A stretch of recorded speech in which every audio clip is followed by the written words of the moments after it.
behind you. Sorry, in on your face because you're using a background diffuser, like a different Yeah, thing, right? Okay. yeah, yeah.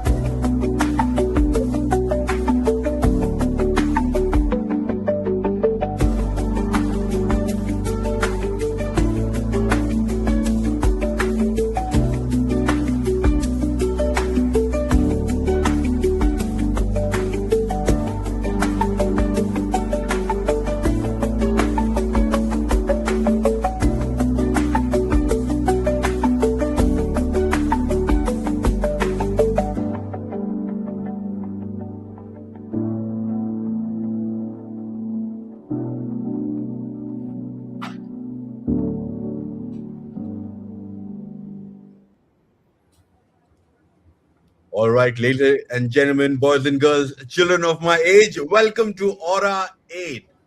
Today, we're going to be talking about an industry that perhaps you, me, your auntie, uncle, and everybody uses. However, we have never ever seen a disruption in this space since the early 2000s, perhaps, because I'm talking about travel. And I'm not talking about the way you travel. I'm talking about what happens in the background of taking you from Dubai to Ukraine, or from Dubai to Egypt, or Dubai to India, and maybe even around the world. I'm talking about the the way things are connected, right?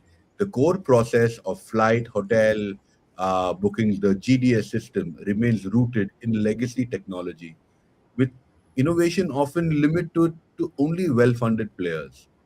And the biggest challenge we'll be discussing here today. With us, we have Mo Ashraf from Tripy X Emirates. Ashraf, welcome to Aura8. Thank you so much for having me. And we have Ivan here.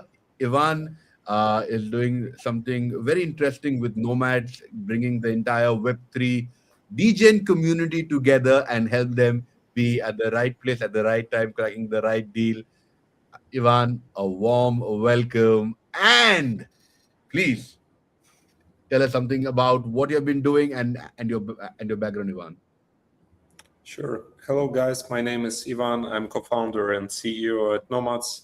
Nomadz is a Web3 native travel aggregator. So we scan the APIs of the largest travel providers like Expedia, RateHawk, InTravel, and many others, and show you the best deals on hotels. And then you can pay less with crypto, so with stable coins. And also on top of that, we built a rewards layer so you can get additional incentive for using our platform for basically traveling.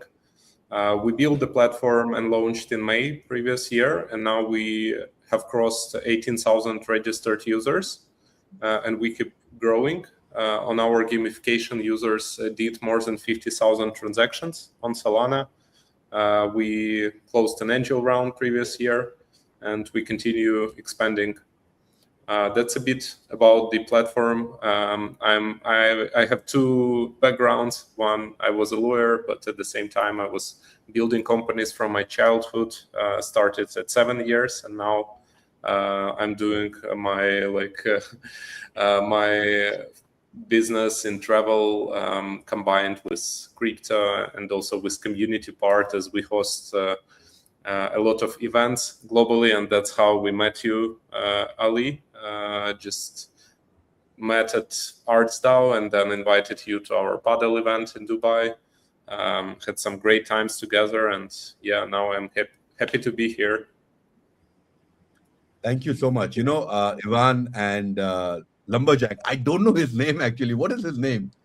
Fozzy. Fozzy. Okay. His the pseudo name is Lumberjack. I think he's traveling right now. So I know him from earlier, and Ivan and his entire community They have something called the crypto paddle. Very cool. My kids also had a lot of fun playing. And the best thing about the way they organized it is that they had a coach for people that didn't know how to play, and everything was top notch. So kudos to you on that. Ashraf, coming to you. Today, you must be a very happy man. The Dubai government announces 80 AI agents as workforce. I think it gives you a very big validation on what you're building. But first, tell us, what are you building? Sure. We at Tripy are building the infrastructure and operation system for travel from the ground up. And this will support basically the government, the travelers, and also all events to basically integrate the intelligence layer, which enable us to create a super app for travel that is user centric, like everything around the user and around their needs. So from all experiences and all services that you can imagine, eSIMs, experiences, hotels, flights, and also we have the event intelligence. We're allowing the user to find the perfect people to talk to in each event, the perfect sessions, the perfect workshops, and have everything around them in the map. And we're trying to connect all of these dots together to create a coherent user experience. Great. Ivan, back in the day, we had a very serious problem because I've been traveling for crypto events since 2021, sorry, 2022. And, the process of going to off ramp and then booking the tickets, it was a very big pain. I'm sure you know it. And and I think just around that time, I think 2022 is when even the war broke out, and I was actually in Bali at that time. We were helping our friends from that part of the world try to figure out how they can leave and what can be done. And the only way that we could figure out all of this is by the power of stable coins, right? Which is power of crypto. But I need to ask from you that did you personally feel a problem while you were traveling because you are from Ukraine and during the war? Like, what is your story of starting this? Tell us that. Yeah, sure. I joined crypto in 2016 as a lawyer, then participated in a bunch of ICOs, invested in Bitcoin, other cryptocurrencies, and I became like crypto native, almost living fully on chain. And I was always like off ramping, as you said, paying insane fees to off ramp providers, paying additional fees to booking platforms. And then in 2022, me and my partner Vlad, we thought, why not to build a platform that will allow hosts and guests pay and earn cryptocurrencies. So we built the first product that was called Rent Space, which is Airbnb type crypto platform where hosts can accept crypto and guests can pay with crypto. But we understood it's not scalable. We were not able to break even. And we pivoted in 2024 at the Founders Villa organized by Super Team UAE in Dubai. We pivoted to Web3 native travel aggregator. So now we have access to different APIs. We check all of them, compare with Expedia, and offer crypto payments and rewards for users. So I have been building it for a while now, but last year and a half, I'm working on Nomadz, and it's a very different idea. It's more scalable. So we don't operate as a property management company. We operate as an e-commerce, like a marketplace. And yeah, we help travelers to save with us up to 50% and also avoid off ramps, time, time involvement into the process, just pay with crypto and even get some rewards. Ivan, I just want to double down on a couple of questions over here. I've personally used all of this. I've even personally worked in this space as a growth and partnership head. The biggest problem is that crypto guys, until and unless they have travel background, they cannot get good deals. I've seen that time and time again. Perhaps we have even seen with Traveler, their daily transactions are, I think the last time I checked was 500 odd a day or a week. I can't remember. because and look at the token price to where it is. The services is on, but do you think that in 2026, with off ramp and on ramp becoming so easier, let's talk about off ramp. It has become so easier that we all have crypto cards and we all kind of go through that very quickly. Is a particular service like yours still relevant in 2026? Are you seeing new customers come in? What's the traction that you're seeing? Yeah, that's a good question. To be honest, we focus on other part of the business. It's helping travelers to save, working as an aggregator, not as a property management platform. So Booking is working directly with hotel and working with customer. We work with platforms like Booking. So we don't operate as just a payment solution. We operate as an aggregator, having a lot of providers and offering travelers to save up to 60% on every hotel, because we scan a lot of different bookings. And then you can pay with crypto. So payment with crypto is not main kind of product. It's just a feature, because you can pay with Stripe, you can pay with crypto. Soon Binance Pay as well will be added. So there will be multiple payment options, and it's up to traveler to decide how to pay. But our goal is to help to find better deals. And if traveler is able to save 5% or 10% on the deal, he's happy, because More than happy. More than happy. As a traveler myself, I have traveled so much, and there are times that we are looking at for the best deals. We are trying to see how we can save that $50, because believe it or not, when you're traveling and you want to stay for an extended period of time, this happened to me, especially in Southeast Asia. Even that $50 that you have saved during your round trip goes a long way in those countries. So, Ivan, thank you and congratulations for doing this. Ashraf, let me come to you. You worked with Emirates. You gave up your Emirates job. You have a beautiful story of how you wanted to come to agentic AI on travel.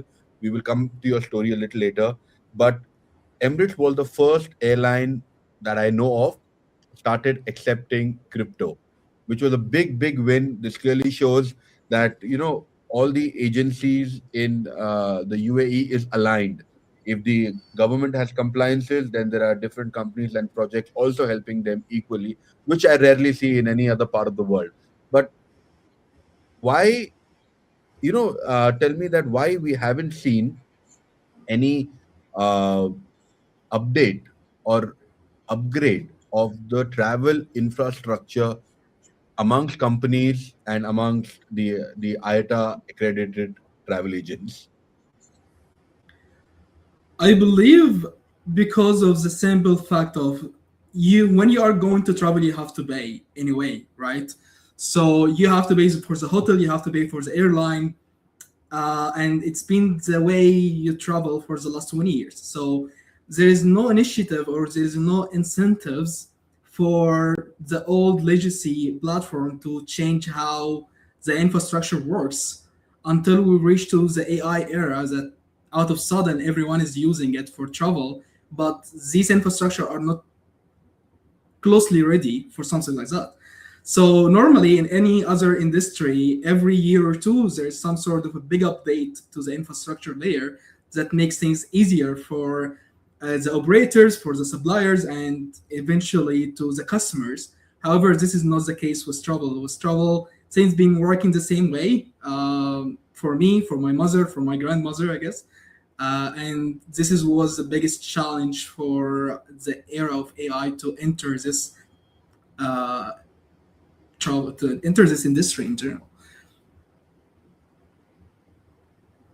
Sorry, it took me a while to find where how do I unmute myself.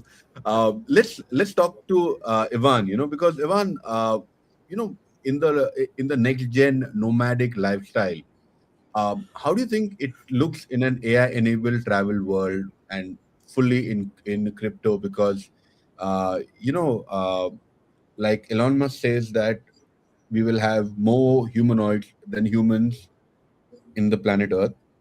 I believe that we will have a lot more AI agents, maybe in a couple of years than humans themselves. Telegram has also built a bot where bots can talk to each other and get things done. Uh, how do you see the travel space evolve for nomads? Yeah, to be honest, I agree with Mo. We are still super early. These systems are outdated, so they functioned at the same way like 20 years ago, 10 years ago.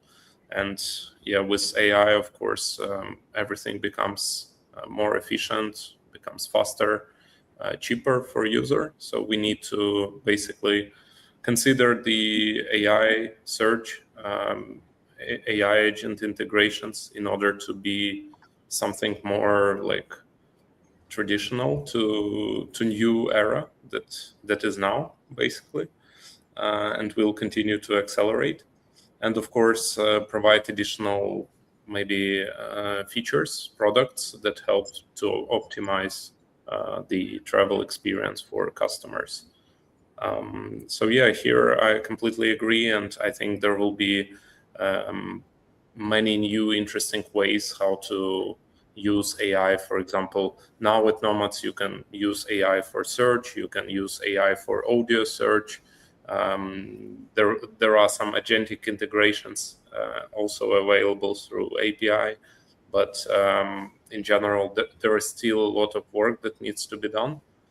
In terms of search, for example, there are still a lot of ways how to allow agents organically find your options, and that's where I think we need to focus on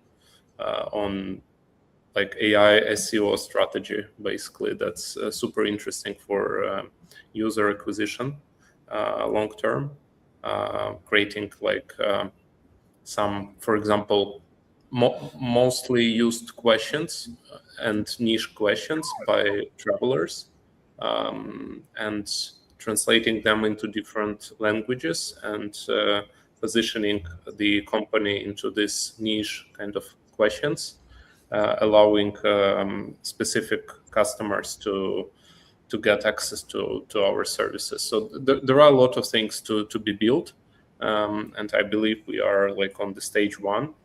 So as you said as well, Ali, agents will work with each other, and there will be more agents than humans. So that would be probably a stage two. And yes, stage three is still very like undiscovered, and hopefully we will still be alive, and not just agents will communicate and work together. But who knows? Very well said. Let's just break this down a little further. We always talk about Web 1 is where you could only read on the internet. Web 2 is where you can read and write, and Web 3 is where you can read, write, and own. But in your case, can we own a part of your network? How can we own a part of Nomadz? Do you have a format for that? Not yet. So we are very focused on the product, on the real utility, which is helping travelers to save while they book hotels and soon flights, eSIMs, and other additional services that they need. But of course, long term, I think we will be prioritizing giving more like incentives around maybe a token, maybe something else. So now we are no promises on the tokens or airdrop, just finding the value to our customers and building the products that people find useful. So that's the main part. But of course, long term, we can think about different ways how to tokenize equity or launch a token or create other types of incentives for users. But yeah, it's a different stage, I think, of our development. For now, we are users first, product first company, not token first, because it's a big work, big distraction, to be honest. Absolutely. Unfortunately, in this space, I've seen a lot of great projects, but when the token fails, they are named as scams. My friends, I want to tell you that a project can fail, but you know, uh, any particular founder should not be named as a scam because the token tank until unless it is rugged. Then of course it is. In today's day and age, we are getting access to invest early, maybe even $100 into startups that perhaps tomorrow can be listed in the IPO. This is the risk that you're taking to get in early, and this is how the cookie crumbles. Ashraf, let me ask you this: that when there's a problem, I book an flight and something is messed up, I quickly call the guys and they sort it out for me. But what if AI agents do mistakes? And you and I both know that AI agents are capable of doing mistakes. Who do we hold responsible? Should we hold Tripy responsible, for example, or should we hold my AI agent responsible? Should we hold Emirates, the airline, if we are booking through that? Like, who is responsible for messing my travel up? Like, tell me that. Okay, I believe this gonna be a two-part question. First of all, how we are creating our AI agents right now, it's very different than it was creating before.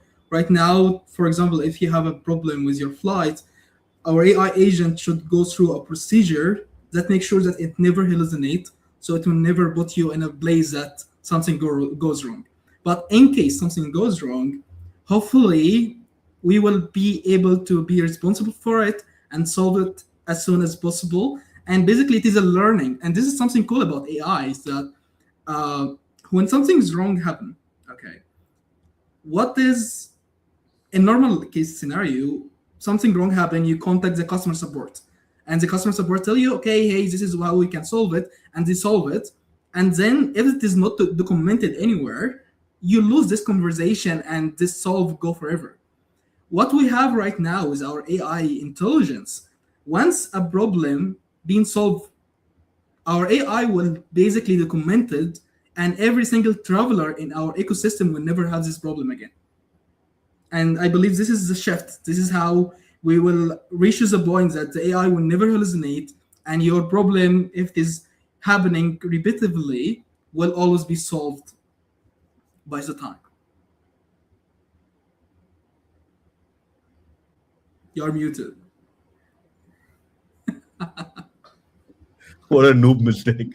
So, Ashraf, you are saying that, if AI agents make mistakes, they can quickly learn it and never repeat it again. Am I correct with that? Exactly. Great.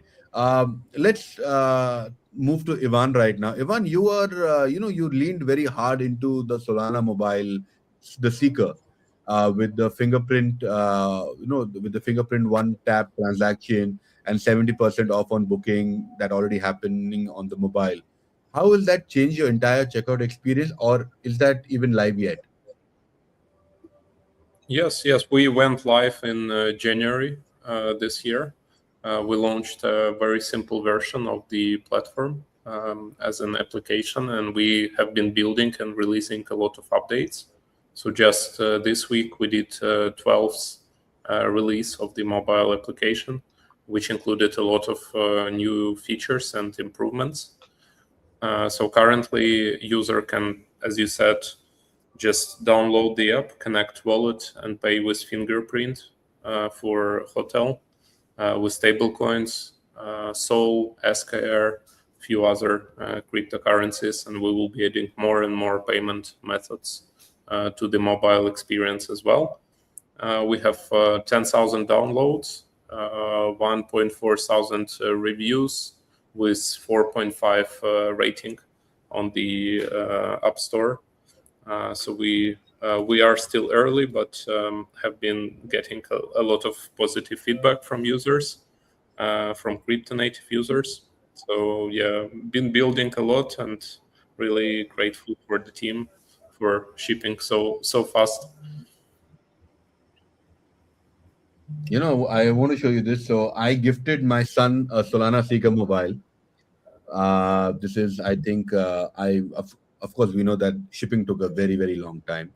And the phone is in a really bad condition because it was given to a 10-year-old in the month of Jan on his birthday. And he kind of seems like the phone is really being used. Uh, uh, But Iman, do you think that the guys from Solana were able to achieve what they set out to achieve with the Seeker phone, or it kind of flopped? What is your candid take? Yeah, to be honest, I think it's still early. So that's the second version of the mobile device, and the big vision for Seeker and in general the Solana mobile team is to develop technologies that can be integrated and built by other mobile providers. So they're signing big deals with Android, basically hardware manufacturers, in order to add the crypto component into mobile devices. So I think that's just the beginning. Seeker season 2 is live now, so people are doing a lot of actions, trying to farm another airdrop, but also a lot of new applications are launched. So I just saw yesterday 900 applications are available in Solana App Store. So a lot of builders trying to ship something to get consumers on mobile. Great. Hello, and Lumberjack. We have Lumberjack sending out comments. Absolutely, but then my personal take on the Solana mobile is because I paid $500, right? Now I'm an Indian in the UAE, but somehow when you pay $500 for a phone and what you receive, I personally feel that a lot more could have been done.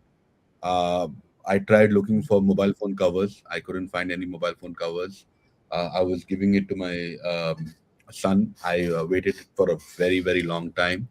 I just hope that during the Solana Seeker 2, we can have better like at least give us a cover, because if I go for any mass produced phones, I can find a cover in Timu. I can find some basic accessories to kind of safeguard my phone. Like I didn't even get a screen guard with the phone, if I'm not wrong. So these kind of things are really important when you look from the consumer's point of view, and I hope that the Seeker team to keep that in mind for the consumers.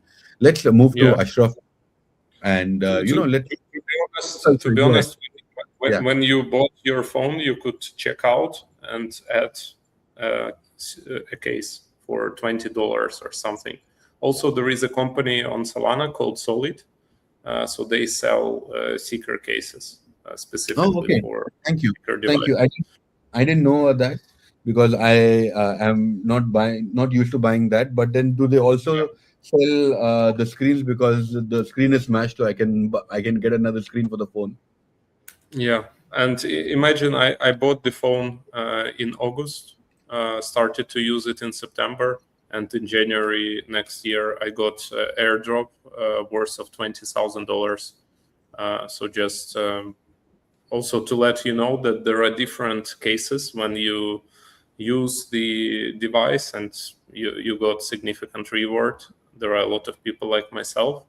Were you able to sell any of those tokens? I remember getting tokens, but we couldn't sell it in the open market. The token is listed in all major exchanges.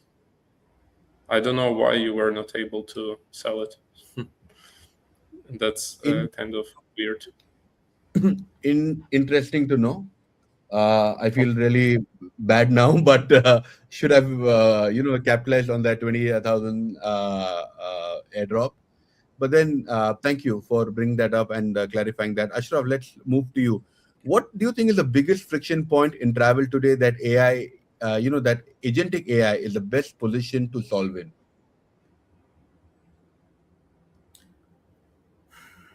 What is I biggest friction? believe the planning is the biggest problem right now. Like based on the last reports that Expedia did, it was fascinating that they discovered that a user is going through around 200 web page to make one trip.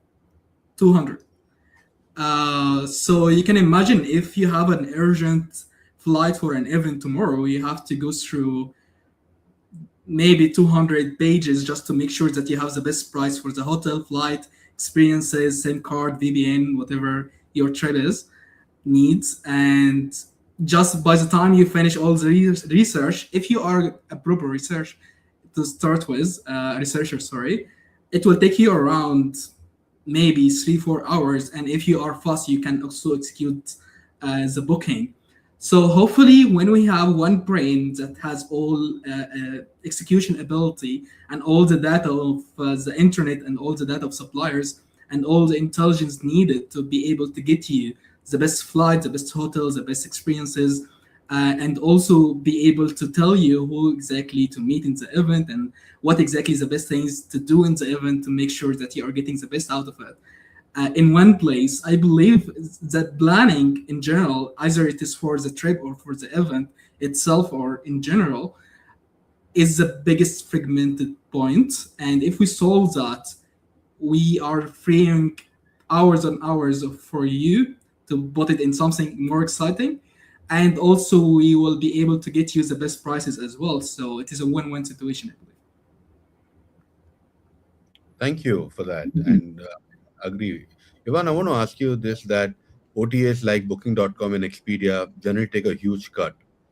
In fact, I was in Mumbai and I had booked a place via Agoda, and the guy said we don't accept Agoda bookings. I'm like, then why do you have it online? Oh, because the commission is too high. But then for you, how does Nomad, with no middlemen, crypto first model, deliver 60% saving, like while still being profitable and scalable? Tell us that. Yeah, so the aggregator model, and not 60, not all bookings, but up to 60. So the maximum that we can potentially achieve, but on average, probably it's 15 or 20 or something like this. So we have more than 30 different APIs. We scan all of them and we check which has a better price for a specific hotel. And then we show and compare with Expedia rack rate. So that's how it works. So like an aggregator model, if people in crypto are more familiar with swaps, with DEX aggregators, for example, the services that check different providers, for example, Uniswap, maybe PancakeSwap, and some others, and they find which pair has better deal, which platform has lower fees, for example, better liquidity. So you kind of select it and you get lower fees. So that's how aggregator works. The same at Nomadz. Okay, so we are 30 minutes down this live stream. Let's do this. Let's do something that we have never done before. Can the three of us? I will use Skyscanner because that is what I use. I want Ivan to use Nomadz. Ashraf, I want you to use your platform. And can you all tell me, for example, if I want to travel today, sorry, let's say I want to travel on 22nd of May from Dubai to Bangalore, Dubai to Bangalore in India. What is the deal that we get? So this is the first time that is ever happening. I'm excited myself, and I'm a bit nervous too. So I'm going to use Skyscanner because that is what I use. Ivan and Ashraf, are we good for the challenge? Can we try? Can we try this out? We don't have flights yet, but we can compete. We can try to compete in hotels category, not flights. Okay, great. Hotels good. Where should we look at for hotels? Bali. Yeah, Let's do Bali. Okay. you, So for hotels, you can. sorry, But what specific hotel? W Hotel Bali. W. Okay, let's try. Because What is the date? 22nd to 24th. 22nd. From 22nd to 24th. Yeah. So 2 nights you want Yes. to stay in Bali with one person. I do not see bookings in Bali in general. Okay. Maybe Dubai. Okay. Let's do Dubai. Let's do Uh, let's do. Give me a hotel name. I know a lot of hotels are closed. Uh, Let's do the same hotel, like W Hotel in Dubai. The Palm, okay, maybe. okay. Do they have a W hotel in Dubai? I see Voco.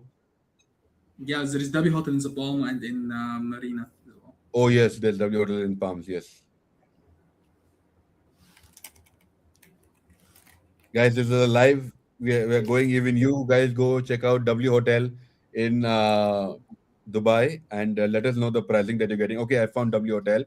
Date is 22nd to 24th. Oh wow, which is a weekend. Now, now I'm so tempted to book this deal and have a staycation and away from all my kids. There is one kid who's standing there, like, stay away, like let me get some alone time. Okay, Yeah, I lumberjack. think There are two W hotels in Dubai. Okay, I've got the deal.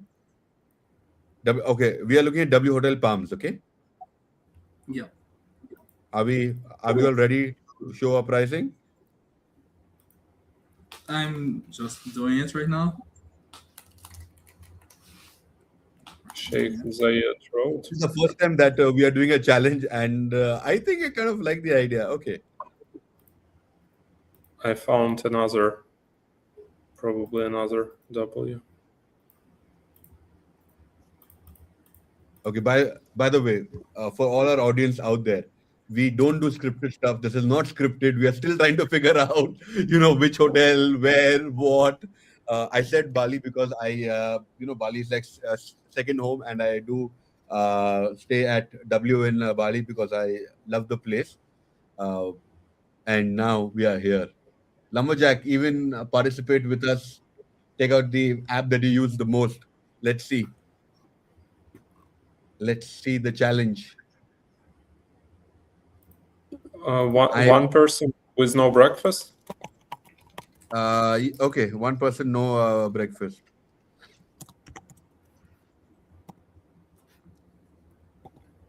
So I was saying this to the people that this is absolutely unscripted. We were not even prepared to do this challenge, but I kind of like the ring to the challenge. Ashraf, have you got some deals, my friend?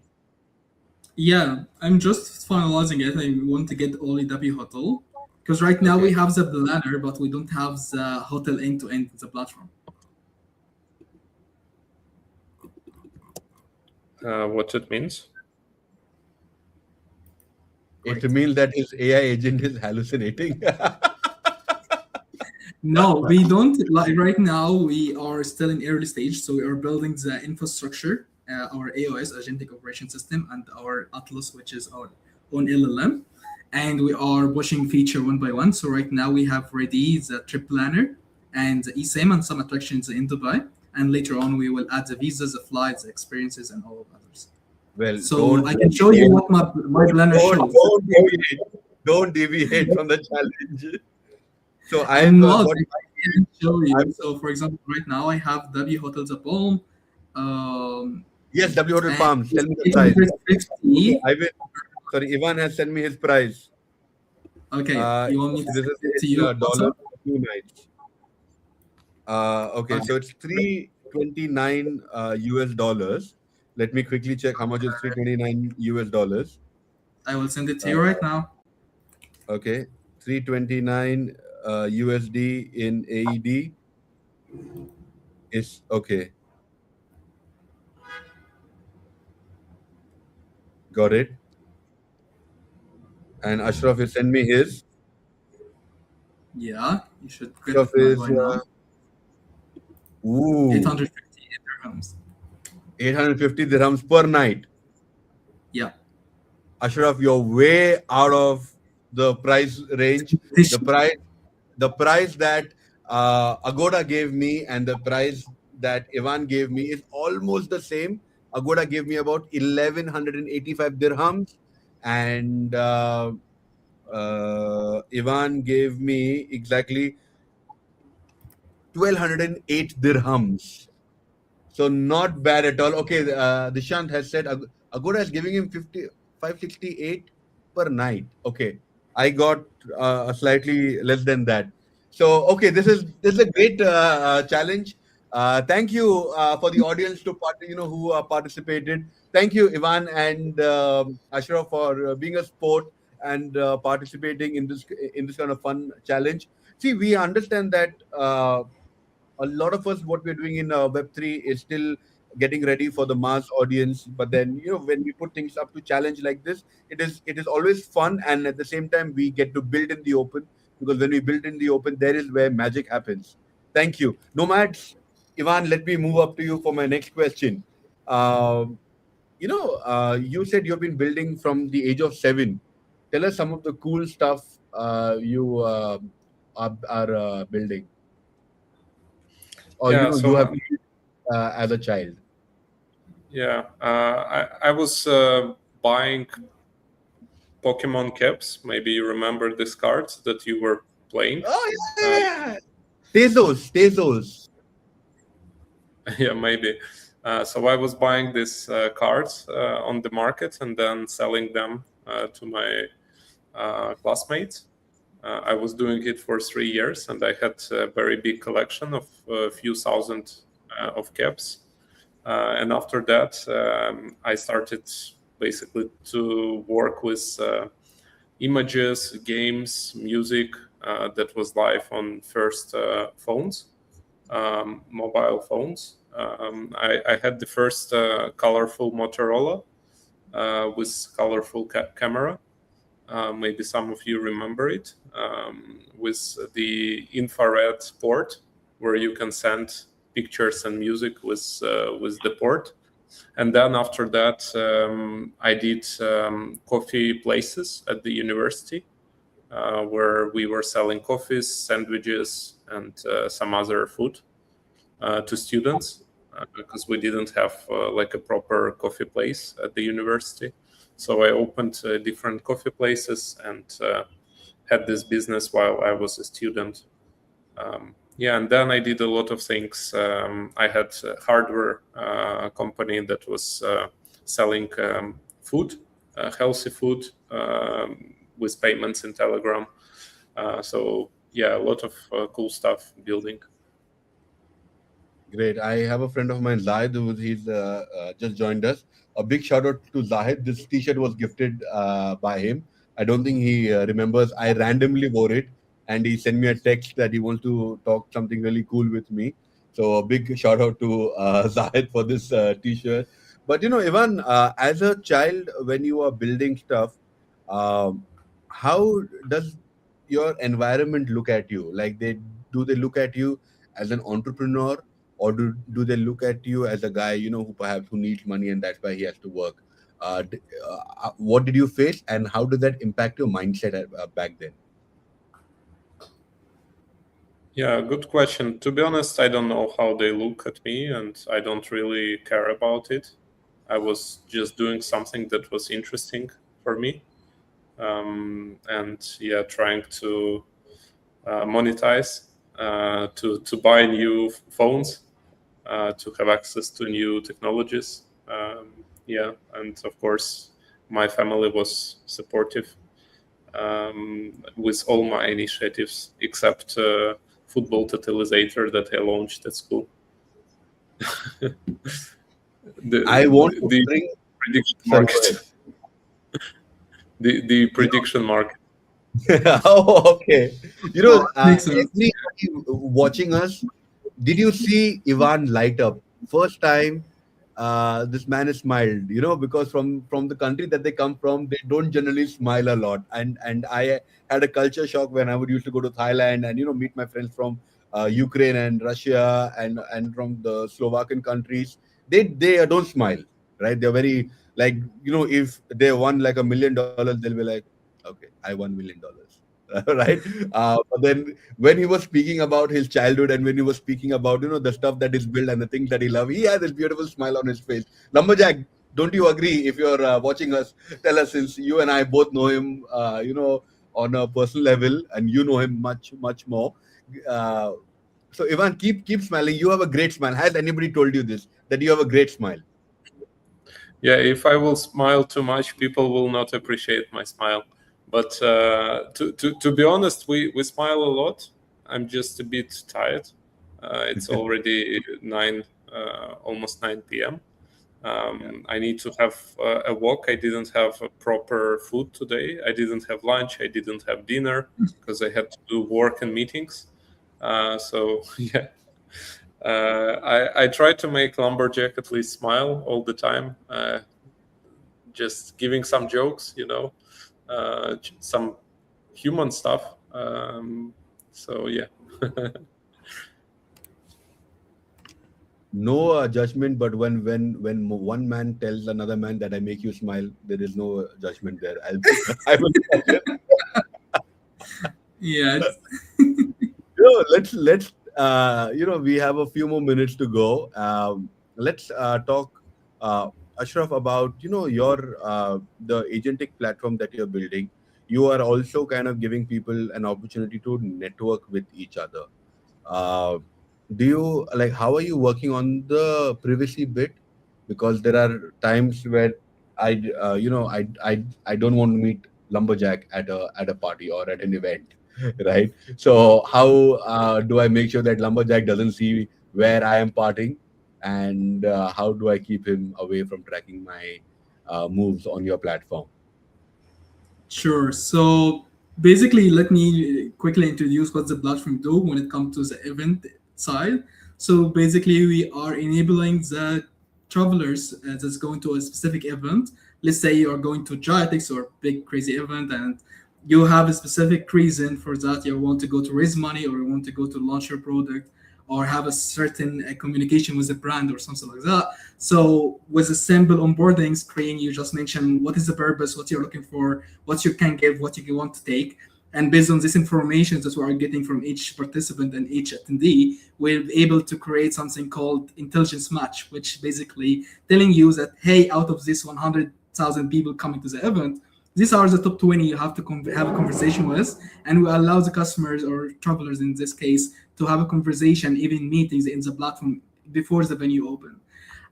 So simply to answer your question, you can just mention that I can be only available or visible for people that matching me. So hopefully these guys are adding value, or you can add the value to them, or you can disable it and basically it wouldn't be shown at all either in the map in the venue or in the platform itself. Got it. Ivan, you mentioned about your Airbnb project, and you said that how you did that. What was your aha moment? Because after you took your first 30 customers, um, what was that moment that you realized, wow, this can be a very big opportunity? What was your realization? Yeah, to be honest, I realized that it's very hard to build this type of platforms that have um, hosts and guests, and you need to take care of both, and you need to be compliant in every new country because you participate as a property management. You are not just a marketplace. So that's a huge challenge to scale. And to be honest, it was my first software product. So I was expecting much shorter deadlines as always, much less issues happening with the platform. But in reality, when you build a software product, it takes much longer than you expect. Even now with AI, you can build something pretty fast, but will it work? How you will fix it? There are a lot of issues with AI, a lot of mistakes that AI makes. So you need to basically deep dive into the topic and work with your AI to make it properly, and of course spend a lot of time to test to implement the changes.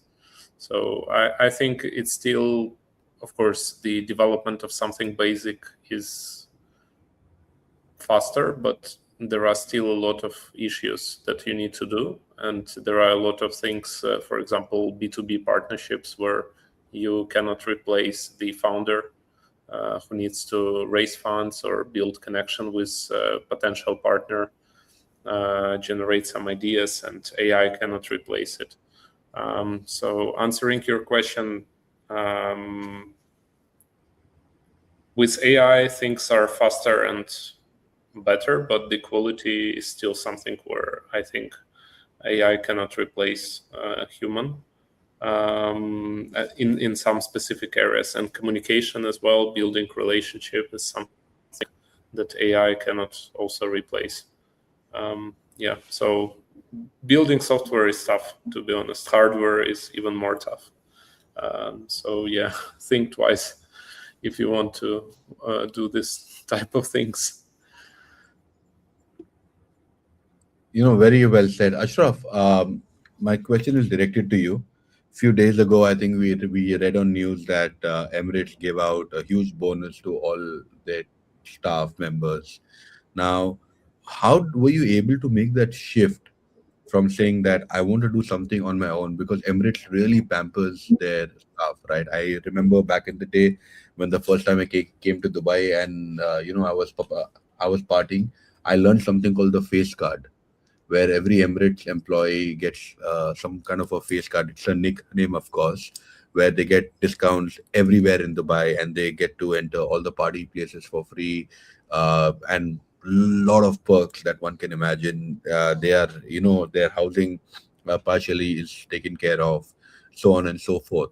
And the perks are unbelievable. You left those perks, you left that job, you left the environment to build something on your own. How easy or how difficult was that decision for you? Oh, it wasn't easy at all. I believe, Especially when you come from a background like Egypt, right? I yeah, mean, where everybody's really working hard for an opportunity. exactly.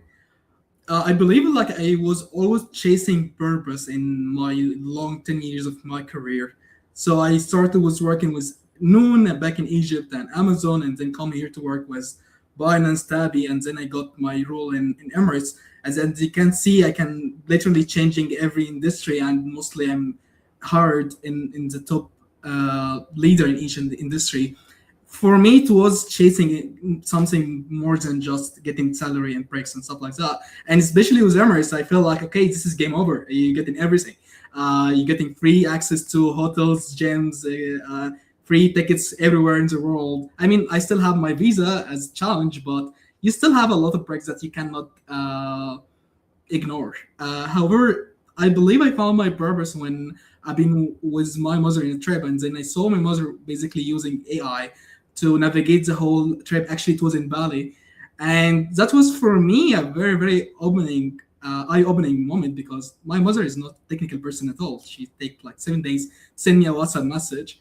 So I just came back with this in mind, and this like keeps screening in my head why guys are not implementing AI and everything in travel where we obviously need it.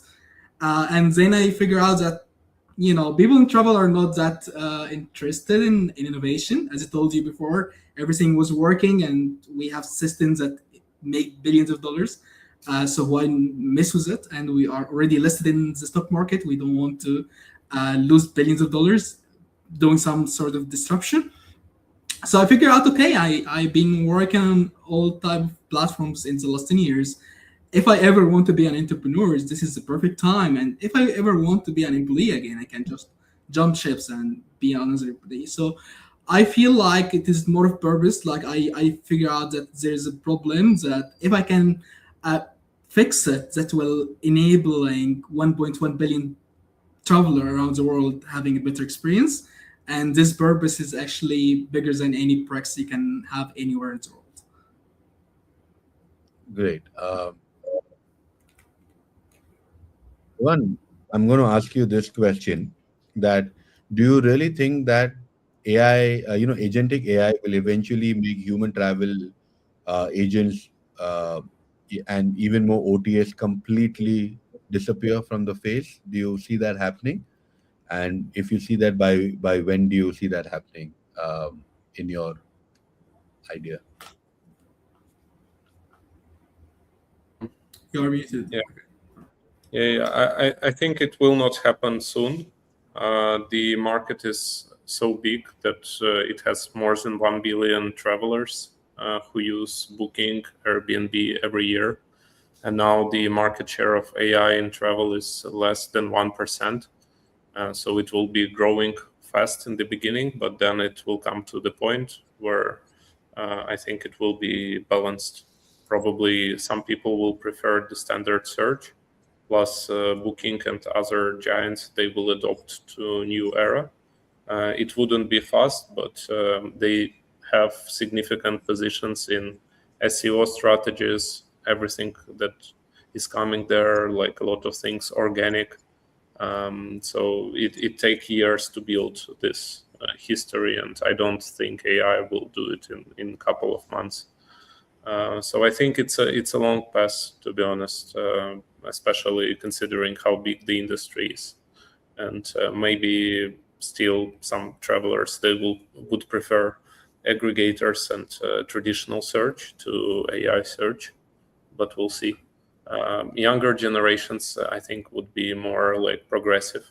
Of course, they would test new technologies to optimize the budget and maybe use more agents, but older generations, like myself, we are not so fast like you, Ali, as well.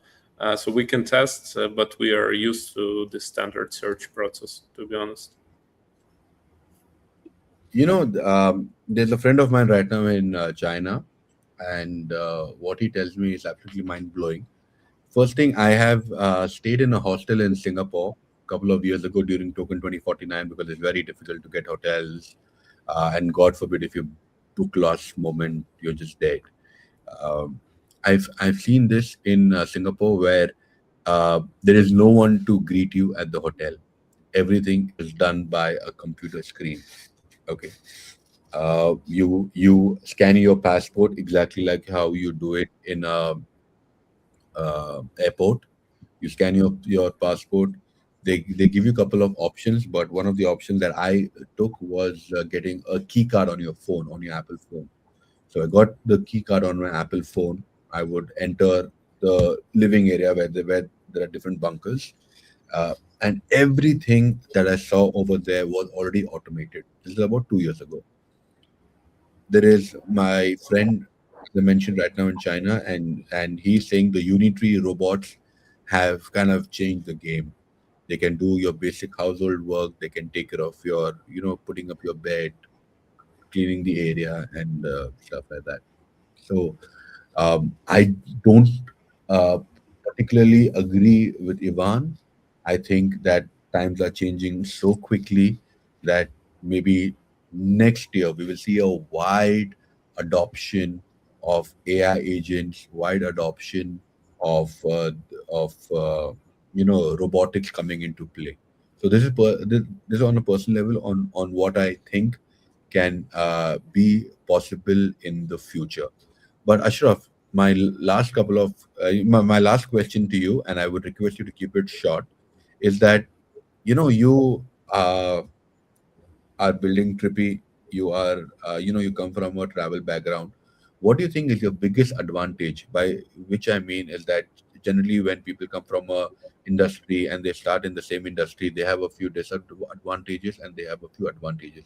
What is your biggest advantage since you come from the same space than anybody else who will try to do what you're building?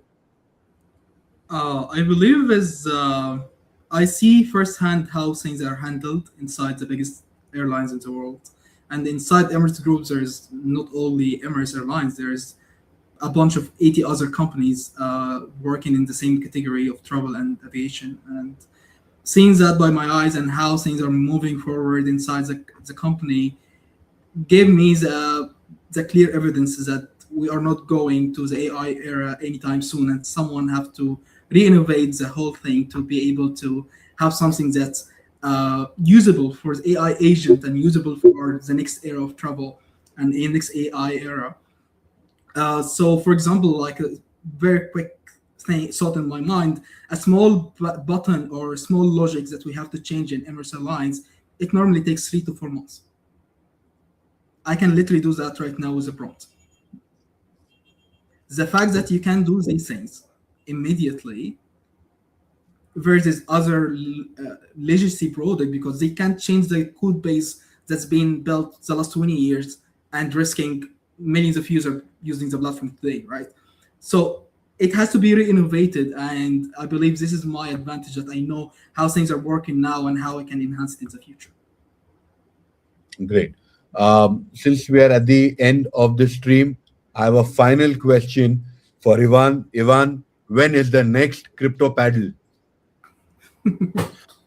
Perfect question. I think October next year. Oh, I'm sorry, this year. So when I will come back from Europe. So now planning a lot of travels and conferences. So see And you. clearly, you guys can see my face. I'm not happy about it. Yeah, But then it's you can come to Lisbon, Amsterdam with me, and we will do crypto paddle there. But physically cannot do it. I'm sorry, my friend. let's do. I'm going to come to Lisbon soon, and we'll do this there. This is the end of the stream. Is there something that you want to tell the audience who's listening to us? Yeah, I will just say that yeah, come book on Nomadz. That's right. And join us for Crypto Paddle. You should definitely come to the NFC Summit, to Solana Summit in Berlin, to Dutch Blockchain Week. There are a lot of things happening in Europe this summer, and the weather will be much better. So definitely plan some trips to Europe, and let's meet there. Ashraf, any last takeaways from your point? No, nothing is my mind right now. It's been a pleasure to meet both of you. I love the entrepreneurial journey that you have, Ivan, and thanks so much, Ali, for having me today. Welcome. So, boys and girls, the stream is coming here to an end. Please go ahead and follow them on their social media platforms. Go and connect with them, because at the end of the day, it's all about the spirit of entrepreneurship. It's the spirit about decentralization. It's the spirit of getting a lot more things done than perhaps you are capable of. In the era of agentic AI, in the era of crypto, things are moving at a speed that perhaps we cannot even imagine, but things are moving ahead. So come be a part of the revolution. This is Aura 8. We go live every day at 8 p.m. Tomorrow, we are going live with two really cool people. Uh, it's called Gaurav from TD5, and the other one is Bob from Mario Noval's team. So we're going live with them. And something that I'm really pumped up about in the next week is I'm going live with the co-founder of USDT and the chairman of Animoca Brands. We'll be talking about payments because the chairman of Animoca Brands has launched um, Hong Kong stables. So I think that will be a very interesting thing to look at it. But something that I'm really pumped up, and everybody should be pumped up, is that we are getting Sion and Robinson. Sion is the founder of Jupiter, and Robinson is the co-founder of Wormhole. We'll be getting them on for a 27th episode on 2nd of June. So this is these are the OG edition guests. But don't worry, every day we will keep going live. We will keep giving you guys all the possible information and the cool stuff that is happening in the world of crypto, AI, and agentic AI. My name is Vaibhav Ali. Thank you so much. Thank you, guys. Thank you. Thank you. See you soon.